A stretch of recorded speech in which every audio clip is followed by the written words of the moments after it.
In today's first reading, James reminds us all good giving and every perfect gift is from above, coming down from the Father of lights. His words pull our attention away from the illusion of self sufficiency and reorient our hearts towards God, the true source of all that sustains us. In Ignatian spirituality, this moves us toward the grace of faith, as we trust that God will indeed provide, and gratitude as we open our eyes to God's continuous work in our lives. The Gospel from Mark deepens these themes when the disciples realize that they only have one loaf of bread in the boat. Rather than remembering the abundance that they had witnessed when Jesus fed thousands with the loaves and fishes, they seem to panic about this physical scarcity. Jesus challenges them. Do you not understand or comprehend? Are your hearts hardened? Ignatius would invite us to pause and enter the scene. What stirs within us as we watch the disciples worry? How do we see ourselves in the scene? When we experience God's generosity, how often do we fall back into fear or worry the next time we feel insecure? The miraculous feedings of the crowds were never just about bread and fish.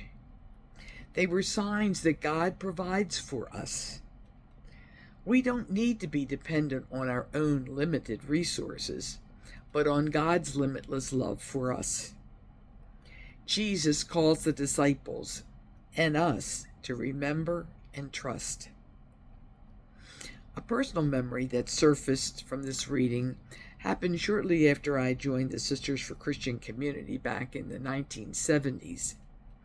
I was looking for housing that I could afford in the small town of Harrisonburg, Virginia, on a parish stipend of $500 a month. One morning, I spotted an ad for a second-story apartment, fully furnished, for $150 a month. Such a find. I called the woman who owned the house and asked if I could stop by. When she discovered that I was a nun, she was delighted. Her husband had recently died, and she decided to rent their furnished attic for extra income. I was just the sort of person she was looking for.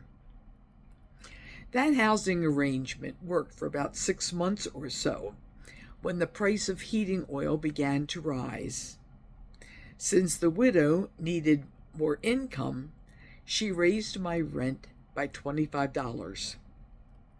Of course, the parish where I worked was not in a position to raise my salary. I had to watch my pennies, and I was okay until a few months later when my landlady informed me of another $25 rent increase. I immediately began to pray to St. Joseph. Since he took such good care of the Holy Family, I asked him to help me. 2 weeks later, I received a call from the out-of-town daughter of one of our elderly parishioners. Her mother lived in a large house that was divided into 2 apartments. The current tenants were evicted due to fighting, which drew a visit from the local police. She asked if I would consider moving into the now vacant apartment, rent-free, with my only task to keep an eye on her mother and be available if needed. The apartment was unfurnished, and I had nothing but clothes. But Father put an article in the bulletin, and soon parishioners began arriving with furniture, dishes, pots and pans, everything I needed.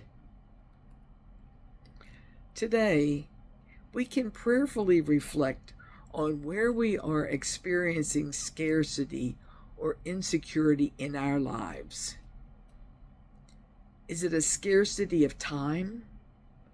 A scarcity of energy, clarity, or hope? we can remember what miracles God has done in our own lives, and we can ask God for the gift of faith that He will continue to provide for us. Amen.